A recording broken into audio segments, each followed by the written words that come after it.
vous êtes en direct sur RTI 1. Bonsoir et bienvenue. L'actualité en Côte d'Ivoire, toujours marquée par la campagne électorale pour la présidentielle du dimanche 25 octobre prochain.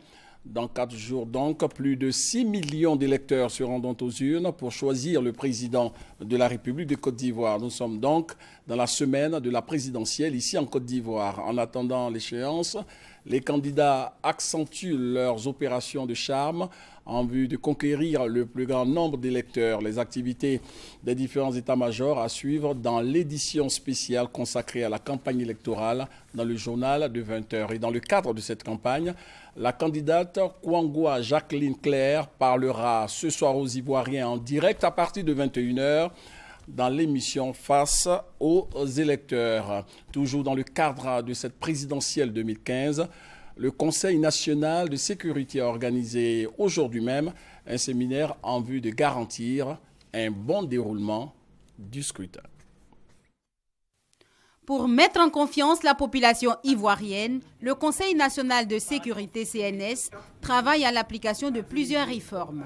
Ce sont au total 108 réformes reparties sur 6 piliers dont le contrôle démocratique, la sécurité nationale et la reconstruction post-crise. Sur le terrain, les actions pour des élections apaisées, tant au niveau matériel qu'humain, sont également menées.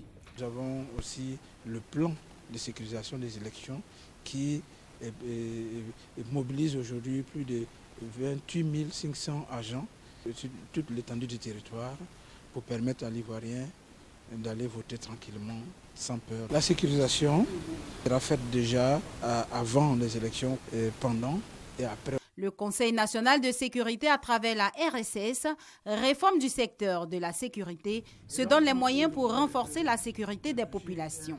Sa politique de renseignement pour lutter contre le terrorisme est un pan de son dispositif, un plan d'action qui nécessite la coopération des différents acteurs et intervenants dans le processus. Alors aujourd'hui, il est question de présenter la réforme qui est la réforme du secteur de la sécurité, également présenter les actions qui sont entreprises dans le cadre des élections apaisées et surtout tisser un partenariat avec la société civile dans l'immédiat pour les élections apaisées, ne serait-ce que dans la sensibilisation de leurs membres et puis à long terme dans le cadre de la mise en œuvre effective de cette nouvelle réforme qui est la sécurité humaine. Le 25 octobre prochain, les Ivoiriens iront choisir leur président. Le CNS, maître d'œuvre des actions de la réforme du secteur de la sécurité, veut mettre l'accent sur un système de sécurité efficace pour un scrutin sans violence. Autre point de l'actualité.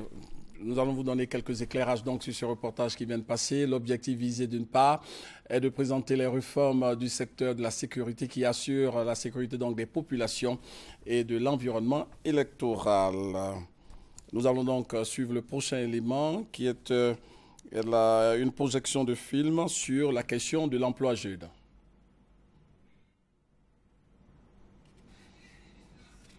Ah, une illustration.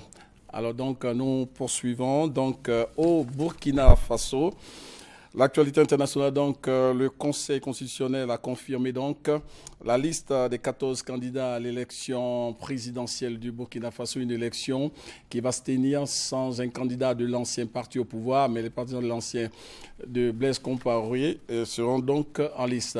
Les États-Unis ont dénoncé toute tentative de plusieurs chefs d'État de la région des Grands Lacs de se maintenir au pouvoir, et pour le Rwanda, où une réforme de la Constitution en cours pour permettre à Paul Kagame de briguer un 3e mandat en 2017. Le mot d'ordre pour les Américains reste le même. Il faut respecter la Constitution. Le président malien est en visite d'État pour 2 jours en France. Ibrahim Boubacar Keïta est arrivé hier à Paris avec une forte délégation ministérielle. Au menu de cette visite, un entretien à l'Élysée ce mercredi, donc, comme vous le voyez sur votre petit écran, avec le président français François Hollande. Des rencontres officielles avec le président du Sénat, le ministre de la Défense et une intervention à la Sorbonne. 2 temps forts également demain jeudi avec l'ouverture d'une conférence des bailleurs de fonds sur la relance économique du Mali et un déplacement près de Verdun dans l'est de la France où reposent des soldats maliens de la Première Guerre mondiale. Fin de ce flash Rappelons que l'actualité en Côte d'Ivoire reste toujours marquée par la campagne électorale pour la présidentielle du dimanche 25 octobre prochain. Et en attendant l'échéance, les candidats accentuent leurs opérations de charme en vue de conquérir le plus grand nombre d'électeurs. Les activités des différents états-majors à suivre dans l'édition spéciale consacrée à la campagne électorale dans le journal de 20h. Et dans le cadre de cette campagne, la candidate Kouangwa Jacqueline Claire parlera aux Ivoiriens ce soir même à partir de 21h.